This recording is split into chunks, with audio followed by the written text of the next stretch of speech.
Article 15, article 15 आइए। कल 14 किए थे हम लोग, आज हम लोग आर्टिकल 15 करेंगे। Prohibition of discrimination on grounds of religion, race, caste and sex और प्लेस ऑफ बर्थ। यानी कि इसमें कुछ ऐसे ग्राउंड्स लिखे हुए हैं जिस ग्राउंड पे डिस्क्रिमिनेट करने से मना किया गया है। यानी इस ग्राउंड पे आप क्या कर सकते हैं, डिस्क्रिमिनेट नहीं कर सकते हैं, भेदभाव नहीं कर सकते हैं। आर्टिकल 15 राइट टू इक्वलिटी के अंदर हम लोग कल आर्टिकल 14 किए थे, आज हम लोग आर्टिकल 15 कर रहे हैं। हम पढ़ते हैं, ध्यान समझिएगा। The state shall not discriminate against any citizen. अब यहां लिखा हुआ है एनी सिटीजन, यानी कि यह अधिकार केवल जो है किसको है, यह अधिकार केवल भारतीय नागरिक को मिला हुआ है, सिटीजन को मिला हुआ है। इससे पहले वाले सेक्शन में लिखा हुआ था एनी पर्सन, यहां लिखा हुआ है एनी सिटीजन। आर्टिकल 15 केवल भारतीय नागरिक को मिला हुआ है। The state shall not discriminate against any citizen, किसी भी नागरिक को on ground only of religion, यानी कि केवल धर्म के आधार पे, रेस, रेस मतलब मूलवंश ना, रेस के आधार पे, कास्ट, कास्ट मतलब जाति, जाति के आधार पे, लिंग के आधार पे, प्लेस ऑफ बर्थ जन्मस्थान, जन्मस्थान के आधार पे, और एनी ऑफ देम, इनमें से कुछ भी, इन सब ग्राउंड पे किसी भी तरह का डिस्क्रिमिनेशन नहीं किया जा सकता है। क्लियर? आर्टिकल 15(1). नेक्स्ट आ जाइए 2, देखिए इसका। No citizen shall on grounds only of religion, race, caste, sex, place of birth और any of them be subject to any disability, liability, restrictions और कंडीशन विथ रिगार्ड टू। अब देखिए, अब ये चीज तो हम लोग पढ़ दिए, स्टेट नहीं करेगा, स्टेट सेल नहीं करेगा, मतलब कि स्टेट को, मतलब कि स्टेट को मना किया गया है कि आप इस ग्राउंड पे क्या करेंगे, डिस्क्रिमिनेट नहीं करेंगे। ठीक, अब कह रहा नो सिटीजन सेल, अब किसी आदमी को, एक तो करेगा नहीं, और आदमी भी, आदमी के लिए और आदमी को भी, सिटीजन के लिए भी कहा गया है कि आप भी नहीं करेंगे। कहां कहां सुनिएगा, एक्सेस टू शॉप, किसी दुकान में एक्सेस करने से, इसी सब ग्राउंड पे आप इस जाति के लोग हैं, आप इस दुकान में नहीं जा सकते हैं, यहां दुकान नहीं खोल सकते हैं।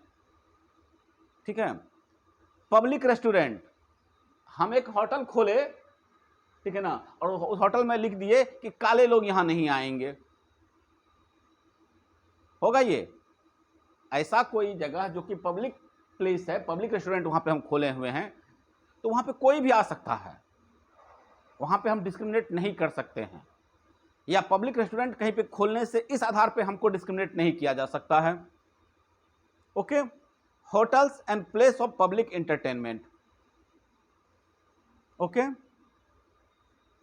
दूसरा B, the use of wells. पहले एक गांव होता था, गांव में एक ही कुआं होता था ना पहले, तो कहता है कि आप किसी वेल, कुआं का इस्तेमाल करने, या टैंक का, बाथिंग घाट का, रोड का, या place of public resort maintain wholly और partly out of state funds और dedicated to the use of general public. ऐसा कोई जगह जो जनरल पब्लिक के इस्तेमाल की चीज है, वहां पे किसी भी तरह का कोई जो है डिस्क्रिमिनेशन नहीं होगा, इन सब ग्राउंड पे, जो ग्राउंड ऊपर बताए हुए हैं। क्लियर? स्पेशल प्रोविजन, हाँ तो हो गया, चलिए ये इतना ही चीज में लिखा हुआ है। ओके, यानी कि सिंपल सा चीज है, कोई नागरिक केवल जो है, केवल धर्म, मूल वंश, जाति, होटल, ठीक है ना, या सार्वजनिक मनोरंजन का स्थान जो भी है, जन्म स्थान, इनमें से किसी भी आधार पे, कौन कौन जगह पे, दुकान, उसके बाद आपका सार्वजनिक भोजनालय जो पब्लिक रेस्टोरेंट है, उसके बाद आपका होटल या सार्वजनिक कोई मनोरंजन का स्थान पे प्रवेश में आप उसको डिस्क्रिमिनेट नहीं कर सकते हैं। क्लियर? कोई दिक्कत इसमें? 2 में आर्टिकल 15(2), ऐसी कोई पब्लिक एक्सेस की चीज़ें, जहाँ पे पब्लिक यूज की जो भी चीज़ें हैं, वहाँ पे किसी भी तरह का इन सब ग्राउंड पे डिस्क्रिमिनेट नहीं किया जाएगा, किसी भी सिटीजन के लिए, ये इंडियन सिटीजन के लिए। ओके, चलिए अब इसका जो थर्ड यहाँ से शुरू हो रहा है, 15 का 3 जो शुरू हो रहा है, स्टार्ट हो रहा है, ये एक्सेप्शन है। हम आप लोग को शुरुआत में ही बता दिए हैं कि हमारा फंडामेंटल राइट जो है वो अपने आप में एब्सोल्यूट नहीं है, विथ रेस्ट्रिक्शंस है, सबके साथ विथ मतलब कि रेस्ट्रिक्शंस लगे हुए हैं, अपवाद हैं। जैसे 14 भी पढ़े थे, 14 में पढ़े थे ना हम लोग कि वहाँ पे राइट टू इक्वलिटी है, वहाँ सभी लोग इक्वल ट्रीट होंगे, लेकिन है प्रिविलेज है वहाँ कुछ लोगों को, हमारे और प्रेसिडेंट के बीच में डिफरेंस है। अब 15 भी कह रहा है कि आप जो है डिस्क्रिमिनेट नहीं करेंगे। कल इसी बात पर डिबेट भी हो रही थी, आप क्या करेंगे, डिस्क्रिमिनेट नहीं करेंगे इन सब ग्राउंड पे। अभी जस्ट लिखे थे सेक्स के ग्राउंड पे नहीं करेंगे, लिंग के आधार पे, मेल और फीमेल में आप डिस्क्रिमिनेट नहीं करेंगे। लेकिन अब यहाँ पे 15 का 3 देखिए एक्सेप्शन है, क्या लिखता है, nothing in this article shall prevent, कहता है ये जो आर्टिकल पढ़ रहे हैं हम लोग, यह नहीं प्रिवेंट करेगा, रोकेगा नहीं, the state from making any special provision for women and children, महिलाओं को और बच्चों के लिए स्पेशल प्रोविजन करने से नहीं रोकता है। राहुल क्लियर?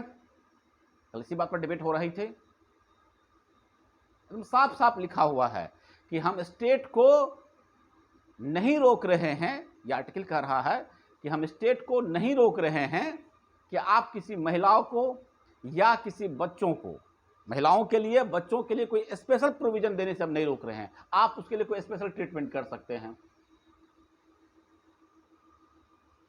4 देख लीजिएगा, नथिंग इन दिस आर्टिकल और इन क्लॉज 2, क्लॉज 2 भी पढ़े थे हम लोग, अच्छा ये 29 की बात कर रहा है, नथिंग इन दिस आर्टिकल और in clause 2 of article 29 shall prevent the state from making any special provision for the advancement of any socially and educationally backward classes of citizens or for the scheduled caste and the scheduled tribe। इसको अगर आप लोग पढ़े हुए होंगे अच्छे से, ठीक है ना, तब जो है आप डिबेट करना जो है आप लोग बंद कर दीजिएगा। यहाँ पे साफ लिख रहा है कि हम किसी स्टेट को प्रिवेंट नहीं कर रहे हैं, हम किसी राज्य, स्टेट मतलब जो डिफिनेशन पढ़े हुए थे वो स्टेट है, हम किसी स्टेट को नहीं रोक रहे हैं कोई स्पेशल प्रोविजन करने से, कोई विशेष उन लोगों को सुविधा देने से। किनको? तो कहता है कि जो भी सोशली या एजुकेशनली बैकवर्ड है, जो भी सोशली सामाजिक तौर पे या फिर क्या है शैक्षिक तौर पे जो कि बैकवर्ड है, बैकफुट पे है, समाज में उसकी स्थिति अच्छी नहीं, 1 मिनट, ठीक है, उनको हम किसी या फिर शेड्यूल कास्ट या फिर शेड्यूल ट्राइब के लिए हम उनको क्या कर रहे हैं, प्रिवेंट नहीं कर रहे हैं, आप उसको स्पेशल ट्रीटमेंट दे सकते हैं। अब जो ये बात करते हैं बार बार कि अभी तो ऐसी स्थिति ऐसी नहीं है ना, ठीक है ना, तो ठीक है अभी उसकी स्थिति ऐसी नहीं है, ठीक है ना, तो ये तो अब जो है चर्चा का विषय है और लोकसभा राज्यसभा बड़े बड़े विद्वान लोग इस पर डिबेट कर ही रहे हैं कि इसको खत्म कर देना चाहिए, ये पॉलिटिकल हो गया, ये वोट बैंक की तरह इस्तेमाल कर रहा है, वो डिफरेंट थिंग है। लेकिन जब ये प्रोविजन किया गया था उस वक्त वाकई उसकी नीड थी और उसकी ज़रूरत थी, समझे राहुल? हम कल भी इस बात से बचने का कोशिश किए और आज भी कोशिश कर रहे हैं, ठीक है। हाँ हाँ, यही इसका है मतलब कि जब ये कॉन्स्टिट्यूशन हमारा लिखा गया था, और जब लिखा गया तो बहुत सारी बातें अमेंड हुई, यह भी अमेंड हो सकता है, ठीक है ना, ये सब्जेक्ट टू अमेंडमेंट है, अमेंड इसमें किया जा सकता है कि ऐसे लोग जो अब सक्षम हो गए हैं, IAS रैंक में हो गए हैं, IPS रैंक में हो गए हैं, उनको अब नहीं दिया जाए।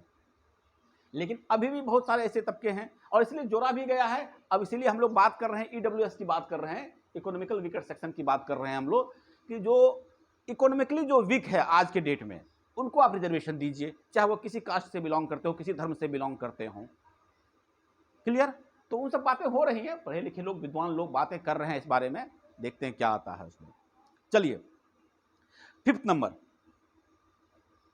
Clause 5, nothing in this article in सब clause G of clause 1 of article 19 shall prevent the state from making any special provision by law.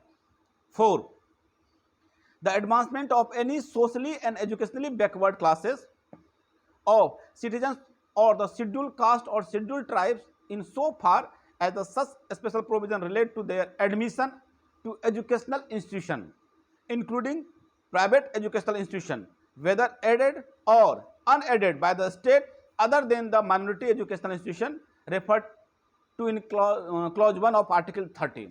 अब जो यही चीज है, वहां तो स्टेट को कह रहा है कि आप इसके लिए कोई स्पेशल प्रोविजन करने से हम आपको क्या कर रहे हैं, मना नहीं कर रहे हैं। अब यहाँ पे बात कर रहा है उन्हीं लोगों के लिए कि आप लोग देखते भी होंगे कि स्कूल कॉलेज में एडमिशन में उन लोगों को भी के लिए रिजर्वेशन है, ये तो है ना। ये आर्टिकल आपका यही चीज कह रहा है, आर्टिकल 15 का जो आपका जो क्लॉज 5 है, यही बात कह रहा है कि जो सोशली, जो एजुकेशनली जो बैकवर्ड क्लास है, जो कि SC ST कैटेगरी में आते हैं, जिनके लिए स्पेशल प्रोविजन की बात ऊपर कही गई है, उनके लिए भी कहा गया है कि आप किसी एजुकेशनल इंस्टीट्यूशन में, किसी शैक्षणिक संस्थान में आप उनके लिए कुछ स्पेशल प्रोविजन कर सकते हैं, उनको आप रिजर्वेशन देकर एडमिशन करवा सकते हैं, चाहे वह इंस्टीट्यूशन गवर्नमेंट के द्वारा एडेड है या नॉन एडेड है, सरकारी सहायता पर वो कॉलेज स्कूल चल रहा है या गैर सरकारी सहायता पे चल रहा है। अब तो वैसे भी RTE आ गया है, राइट टू एजुकेशन आ गया है। अब तो प्राइवेट स्कूल कॉलेजों को भी ये मतलब है कि आप इतने % सीट रिजर्व रखेंगे गरीब लोगों के लिए, ओके। 15% सेट दिया गया है प्राइवेट स्कूल में भी। आप सरकारी स्कूल तो खुल ही गया है इतना, लेकिन प्राइवेट स्कूल में भी कहा, उसको भी इंस्ट्रक्शन है कि आप 15% सीट जो है रिजर्व रखेंगे गरीब बच्चों के लिए, राइट टू एजुकेशन के तहत, ओके। चलिए, ये 15 है। अब 6 नंबर देख लीजिए। Nothing in this article of sub clause G of clause 1 of article 19 of clause और clause 2 of article 29 shall prevent the state from making any special provision for the advancement of any economically weaker section, EWS,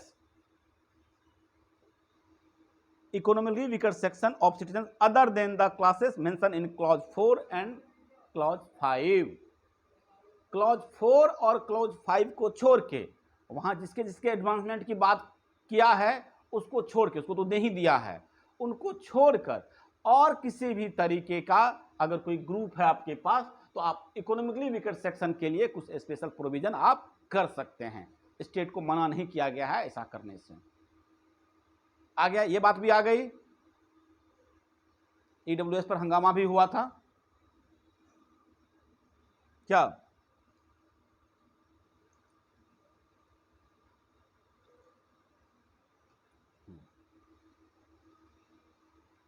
यही है, SC ST को मिला ही ऊपर में, women's को मिला ही ऊपर में, चिल्ड्रेन को मिला ही, बाकी उन ग्रुप को छोड़ के और अगर कोई इकोनॉमिकली वीकर सेक्शन जो आर्थिक रूप से गरीब हैं, उनके लिए यह प्रोविजन करने से मना नहीं कर रहा है।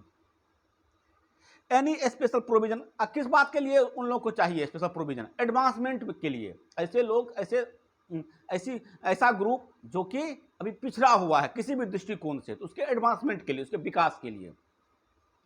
Any special provision for the advancement of any economically weaker section of citizen other than the classes mention in clause 4, clause 5 in so far as such special provision relate to their admission of educational institution including private.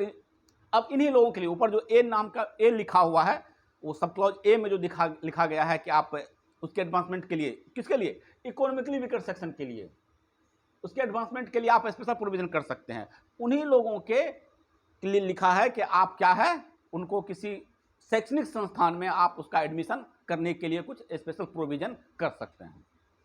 बाकी इसमें अब कुछ और विशेष बात नहीं है। Explanation दे रखा है, for the purposes of this article and article 16 economically weaker sections shall be such as may be notified by the state from time to time on the basis of family income and other indicators of economic disadvantage। किसको हम लोग कहते हैं economically weaker section है?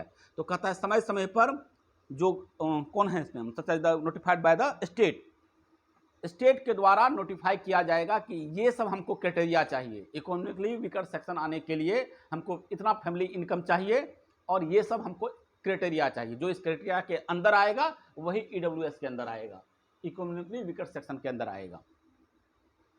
यही आपका article 15 है। बताइएगा इसमें कोई दिक्कत? इसमें और कोई खास बात नहीं है। बाकी इससे रिलेटेड जो भी आपको केस मिलेंगे ना, इसी चीज के लिए बात कर रहा है। एक केस है बालसम्मा पॉल वर्सेस कोचिन यूनिवर्सिटी,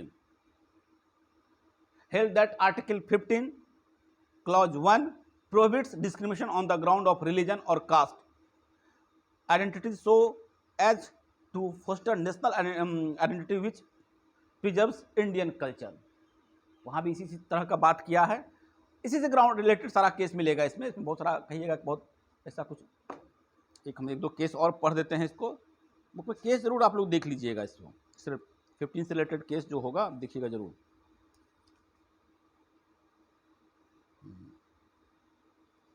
तो इस तरह का कोई लीडिंग केस हो तो हम बताएं।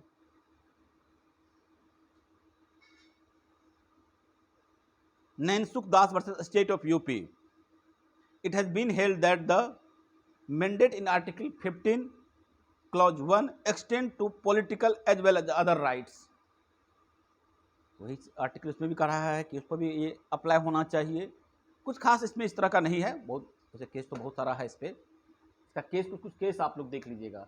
बट आर्टिकल 15 क्लियरली बोल देते हैं, साफ साफ इतना कह रहा है कि हमारे पास कुछ ग्राउंड्स है, ठीक है ना, कि कहता है इस ग्राउंड पे आप डिस्क्रिमिनेट नहीं करेंगे। भारत के किसी भी नागरिक के बीच में आपका इस ग्राउंड पे कोई डिस्क्रिमिनेशन नहीं होगा। ऐसी किसी जगह पे जो पब्लिक एक्सेस की चीज़ें होंगी वहाँ पे डिस्क्रिमिनेट नहीं होगा। ना स्टेट डिस्क्रिमिनेट करेगा, ना आप कर सकते हैं, हम और आप भी नहीं कर सकते हैं, और ना हमारे और आपके साथ होगा।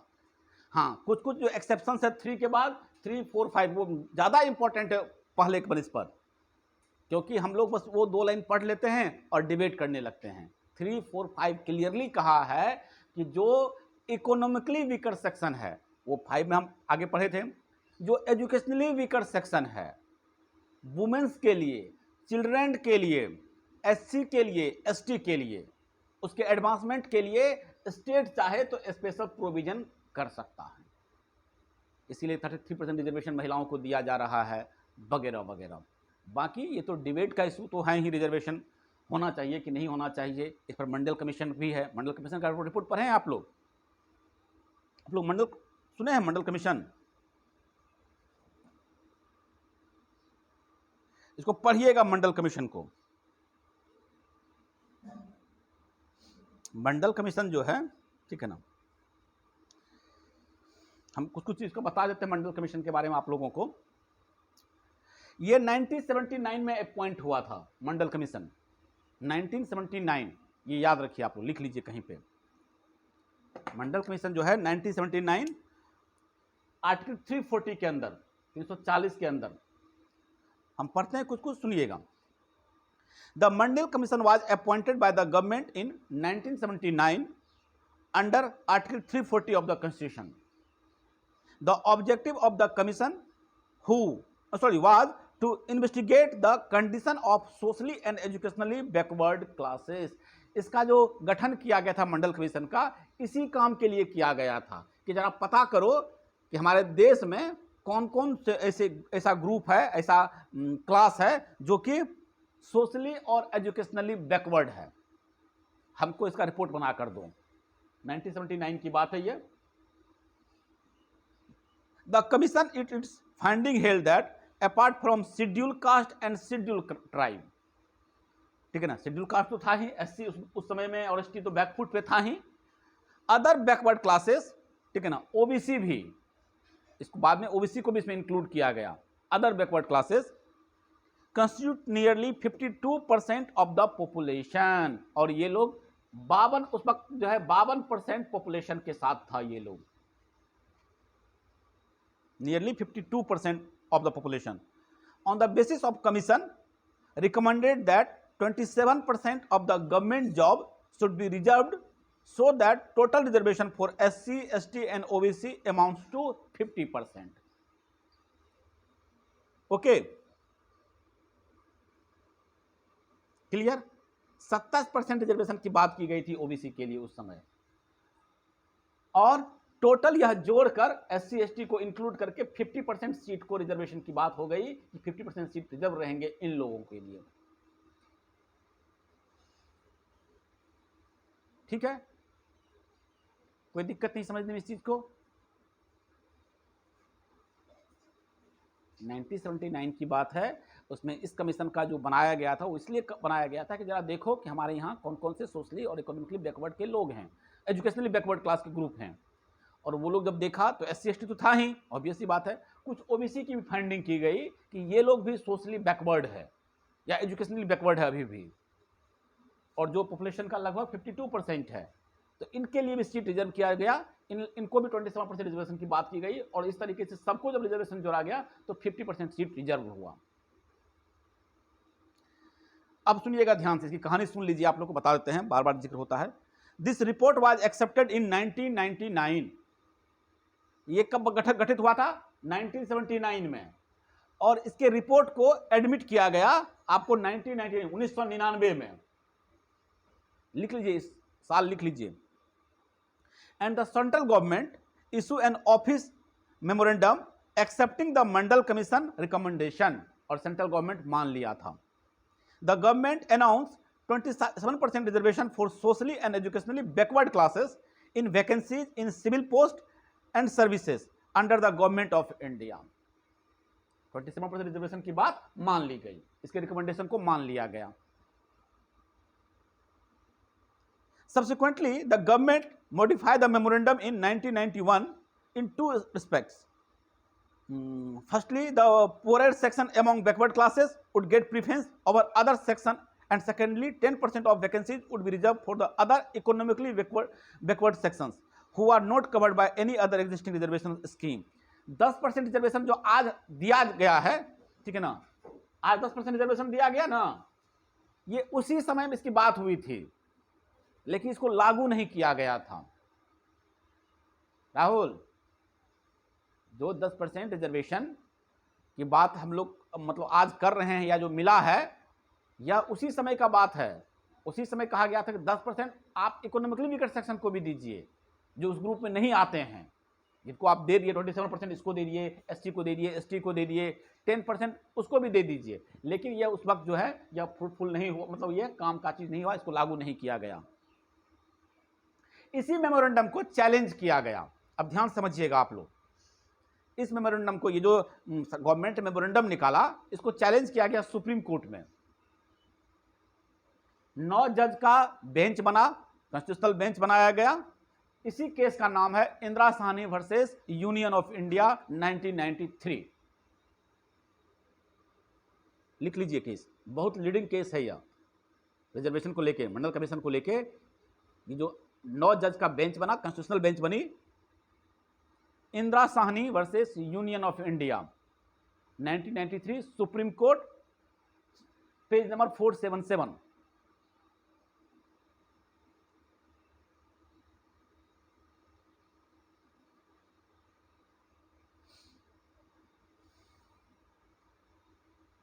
जिसमें कि हम लोग 15 को भी पढ़े, 16 को भी पढ़े। अब 16 जब 16 को पढ़ेंगे तब हम इस वाले केस को पढ़ेंगे, जब आर्टिकल 16 पढ़ेंगे। यहाँ तक कोई दिक्कत? हिस्ट्री पता चल गया। अब इस केस में क्या चीज़ें थी हम लोग अगले क्लास में करेंगे, जब हम लोग 16 को पढ़ लेंगे। ओके, तब तक आप लोग इस केस को पढ़ के रखिएगा।